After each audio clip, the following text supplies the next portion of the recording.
Hey, Reading Simplified has gone on a vacation, so I'm not here for our regular lives on Tuesday night at 8 p.m. Eastern, but I've got something for you instead. No worries.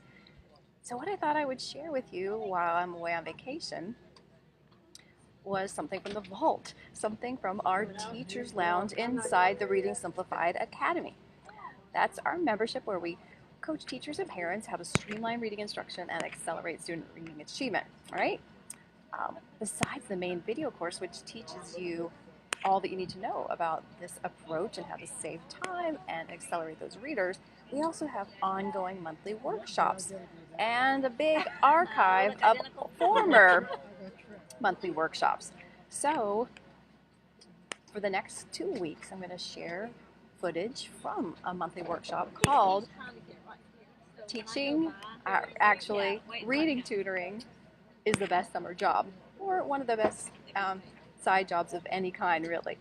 So we're going to be talking about in tonight's video how to plan for a tutoring business, how to get started, how to get clients, where to host it, and so forth. So this is just a sampling from inside the Reading Simplified Academy, and this will be part 1 next week. Look forward to part 2 about how reading tutoring is the best summer job. Thanks, and hope some of you are having some good time off and little R&R yourself. I just want to introduce this topic. This is reading tutoring is the best summer job. We got this on video now for the people in the future, and this is going to be talking about not only why this is such a great job, but also how you can get started with this in business and get started with it in terms of instruction as well. So if you don't want to be a tutor, the beginning part may be not as relevant, but then the parts of the end where we're talking about instruction and planning and assessment, that's probably relevant for anyone regardless of their interest in tutoring. So here is the agenda for tonight. First, why tutoring is the best job, how to get business, how much to charge, how to track payments, where do you host the tutoring, or do you host it, how to set up an assessment and how to even take the assessment, planning lessons, and then rewards. So we're just going to be zooming through this. This is a lot to tackle. So hopefully you can take notes, and this will be there for you later if you want to, now is not the right time for tutoring. Okay, so why is reading tutoring the best for a summer job or any kind of extra income on the side, or maybe as a replacement for classroom teaching? Not that I want you to leave the classroom. We have lots of needs there, especially if you know how to teach Reading Simplified, but in the future. First of all, you can just make a lot more money doing this than almost any other kind of classic teacher summer job. If you do a an MLM, a multi-level marketing thing, that'll take a lot of time. You don't make much money. If you work at a department store or you do some kind of surveys online or whatever, you're not going to make nearly as much money. So that's one reason that it's very valuable. You can make more money for the amount of time you put in.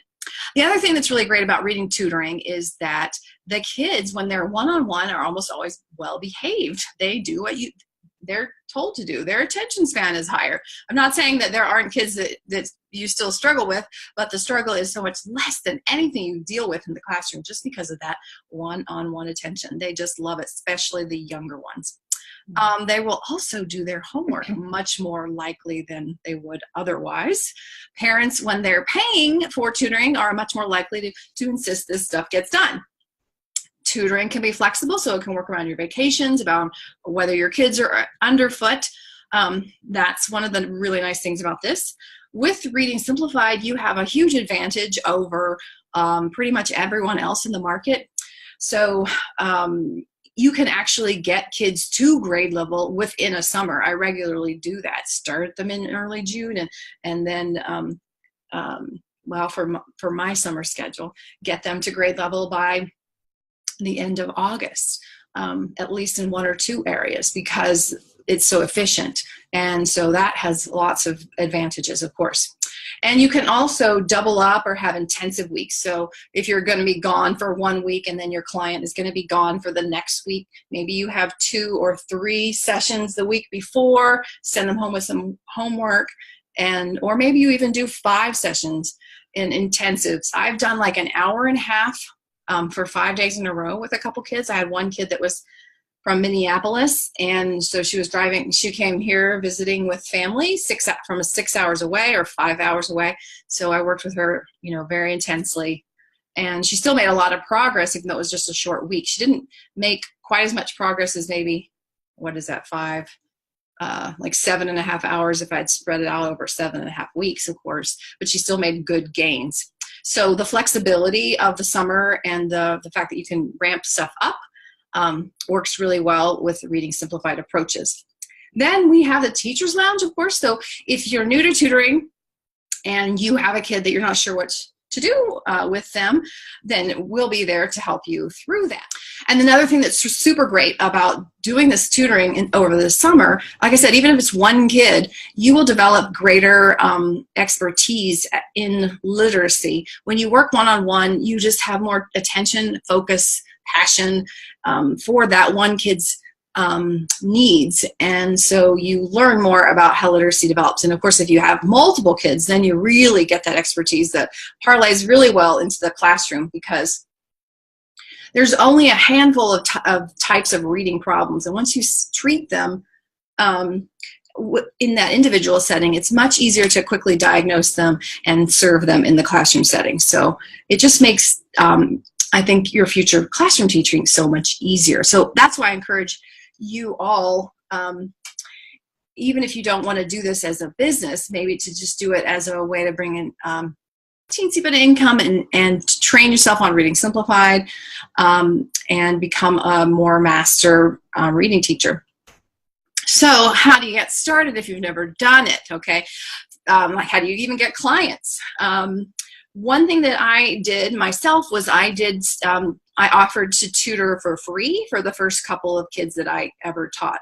I started tutoring in the 90s.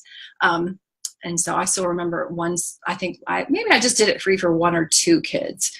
And so they gave me great testimonials. I did a good job with them, and then they started spreading the word. So that's something to consider. However, please don't do it free for long. I've tried this in many different avenues, even with the Reading Simplified Academy, and most people, when they get something free, they don't, even no matter how excited they are about it, they don't take it as seriously as when they put their money on the line. This is particularly true with parents, busy parents. If they give you $50, $60 a week, they're going to get that homework done, and you're going to get the results. If it's free, they'll be like, oh, we had these things come up, and it's, everybody has things come up, but when it's week after week, the stuff comes up, and that's usually because of that free thing. So if you are trying to serve an underserved community, I would still encourage you to charge them something, maybe $10, or maybe you ask for some exchange of barter, so that there's something on the line for the grown-up who's in charge. Another thing you could do in your marketing is to frame that typical thing that we can get is kids can get to grade level in about 12 hours on average. That's usually, it's a lot less than that for most of my students, but of course there's always the kids with the propensity towards dyslexia, or maybe they don't do any homework and they're going to take more than 12. But you can put that on average if you feel like you've done enough Reading Simplified now that you are doing the way that it's been intended, and you can expect to see that on average. So I would post on Craigslist. Do you guys have Craigslist in Australia? That is just a bulletin board that's popular in the US. Or if you have some other kind of bulletin board like that, I've seen a lot of tutoring posted on Craigslist. And then definitely talk about the advantages of Reading Simplified with other people. Just this, you can double up, that you can get progress within just the course of the summer. And also think about that if you do any marketing, you're not just like every other tutor. You're not going to be carrying these kids along for 2 or 3 years just to get them to keep up. You are an accelerator of their progress, and you're solving the problem and moving them on so that they can do school like they're typically developing peers. I already talked about the doubling up and the Teacher's Lounge. So let's see what else. Ideally, a very simple website will help, because if you post information somewhere about yourself somewhere, if you have a website for somebody to look at, it just gives you a little bit more cachet, and it's kind of like today's business calling card. You can do it pretty simply and even for free with something like Weebly or Wix. Squarespace may or may not be free, I can't recall. But don't make it too complicated. Have a home page that tells your name and maybe the company name if you want to make a company name, and an image. Have what you serve or whom you serve, pre-K through high school in literacy, something like that. And about you, talking about particularly about your interest and your expertise in literacy. And then if you can have a page that's about testimonials, that'll be great. Initially, of course, you may not have any, but you can get those from former classmates, former students in your class's parents. So even if you weren't their reading tutor, if you were their teacher, they can still vouch for you did a good job, especially someone that you went above and beyond to take care of, or a parent that knows you a little more than the average.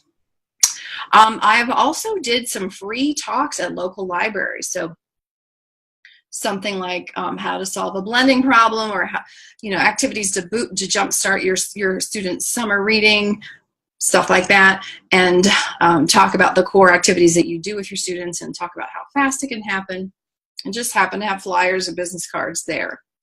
So you'll pick up 1 or 2 clients that way. Definitely post on any social media that you have. You can put flyers in mailboxes in kids' neighborhoods. You can go to the neighborhoods where there's kids running all over the place and put your flyers in those mailboxes. Some schools will let you take flyers to their schools and pass out. And in the long run, really, word of mouth is the best marketing.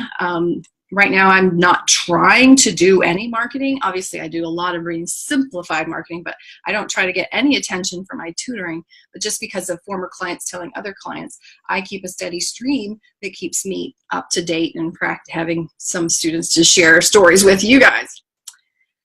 So I bet you're wondering what you should charge.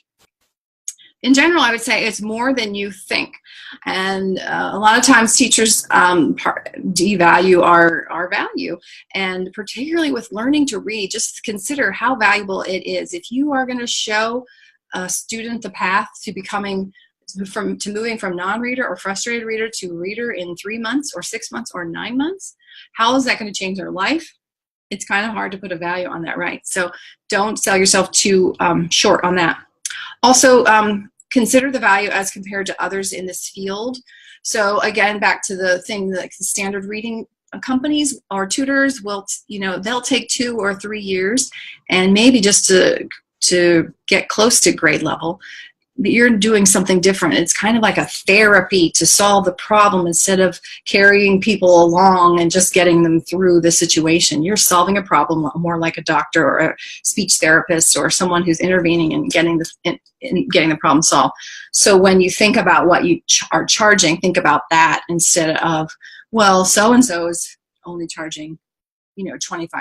Well, they're charging $25, but they're just helping kids with their homework, and they'll always need homework until the day they leave school.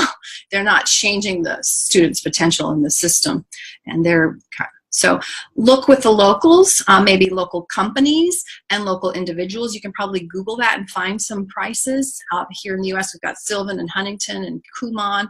Wyzant is a new one that's online. Craigslist, again, I mentioned. You can also just find people, if you just put, reading tutoring in your town's name, some people will come up, or back to Craigslist. And I just kind of made it when I moved to this new town here after tutoring in North Carolina, and I moved here in Wisconsin. I didn't know if the rates would be commensurate.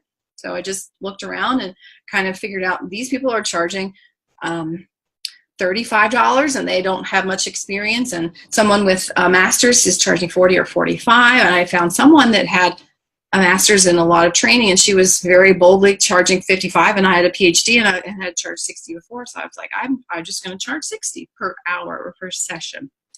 And that helped me figure things out, basically looking at the local situation. I also looked at music teachers, like a piano teacher was 30 minutes for $30, but if you put that to an hour, it would be $60. But make sure, of course, you're comparing apples to apples. Sylvan, for instance, will do, maybe it's cheaper per hour, but they have 3 kids there during that hour. And same with music teachers. They don't necessarily have much prep. Again, the apples to apples of what are you getting them? Like, I often will get kids to be done in 12 sessions, so it's convenient, it's faster, it's cheaper. Even if I charge them more, it's still cheaper because they're done, instead of needing to hang on to me for 2 or 3 years. And of course, consider your credentials. If you're a brand new teacher, you're not going to want to charge as much as someone with a master's in 20 years. And I just put down that I charge $60 just because I thought you might want to know. I actually just, as I was prepping this, I just found another teacher in my same state, Wisconsin, who's charging $75 per session, and she doesn't have a PhD, so I thought that was interesting. She also claims, she says that she gets kids to grade level in 8 to 12 hours, so that's pretty cool. All right. So how about questions or comments so far? I'm just talking at you really fast. Some of this may be stuff you've already thought a lot about, and you, like Candace, has already done all this. Just give you a few seconds in case there's any comments. And then we're going to talk next about how to track the payments. And I'm recommending that you just keep it simple, okay? Especially, one of the great things about what I recommend with the Reading Simplified approach is that you, when you meet with the student, you also have the parent watching, and every now and then you tell the parent, oh, see what I'm doing here, this is what I call blend as you read. We just want to make sure that she puts those first 2 sounds together as she goes.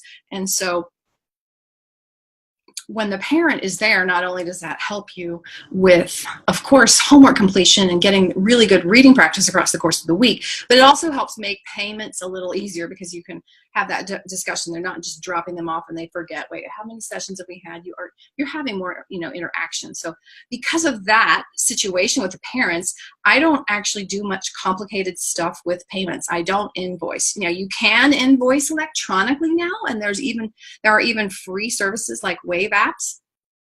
Will let you set up everything like a business with invoices, and you can send that out, maybe send it out once a month.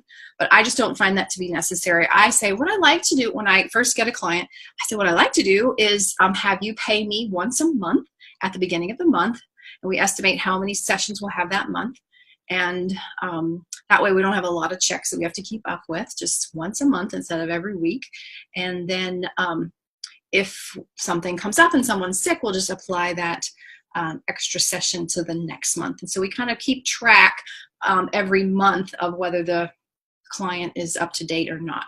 And so at the beginning of the month, I'll say, okay, so it looks like in May we're going to have 5 weeks. So that would be 5 times 60. That would be $300 for the month of May. And then they either pay me then, or they say, oh, I forgot my checkbook, and I'll get it to you next week, and that's fine.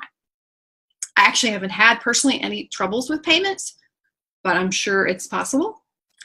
But like I said, they're coming to my house and they're sitting at my kitchen table, and they're working with me and their child, so it's a little harder for them to have troubles with payments. And so my fancy system is right there. I'm just being very vulnerable with you guys. So when I'm talking about keep it really simple, this is all I do. I just put PD, like paid, not professional development, but paid, right next to the date where I had written the materials that we worked on. So if the parent gives me a check for, March and 1 extra month into 1 extra session into April, I just put it down by those dates. Or I might write the dates out that I expect and then fill in the lesson plan later. And then, of course, don't forget taxes. If you're not used to doing this, you'll have to put some money aside. If you're making money out of the stuff that you're spending, the difference between what you're bringing in and what you may spend to tutor, after a while you'll have to pay the government, at least in the US, every quarter. Okay, tracking payments. So, right there, that you see is a little PD. So I am a very casual organizer.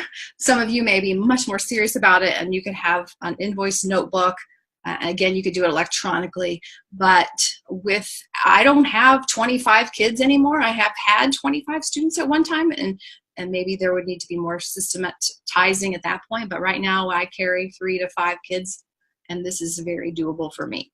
So that's just my 2 cents on how to do that. The other thing to consider is, where will you tutor?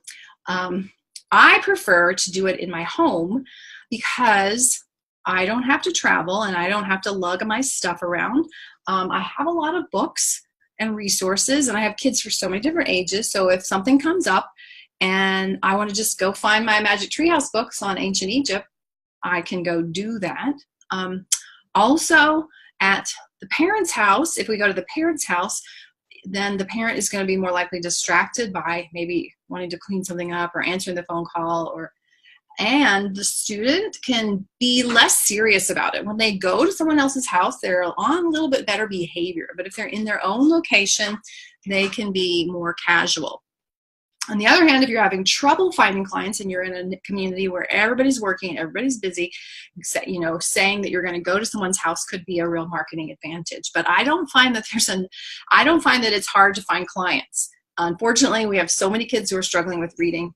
If you're in a community where there's some middle class or upper class families available to have money to pay you, then you probably don't have to go to their spot. The downside is that my family has to be kind of quiet and tiptoe around when I have clients, and I always have to clean off the kitchen table because one kid will leave all of her stuff here in the morning, and I have to vacuum. I don't have to. I choose to vacuum the floor underneath the kitchen. It's in the kitchen area, and it's not spotless every day. But one way to kind of deal with that is to stack your clients on maybe all in one day. So if you only have 3 students, maybe just have them at 3 and 4 and 5. And so you have a cleaning up, dusting up kind of day only once instead of having it every day. And then, of course, your materials don't fall out like with the Switch-It cards. If you're traveling with them, that can be really irritating. So that's my preference. Another, of course, option is the local library. And then also another drawback of the home location is if they bring a younger sibling who's kind of antsy or needs entertainment, you might want to have some kind of toys for them in another room so they don't distract the student that you're working with.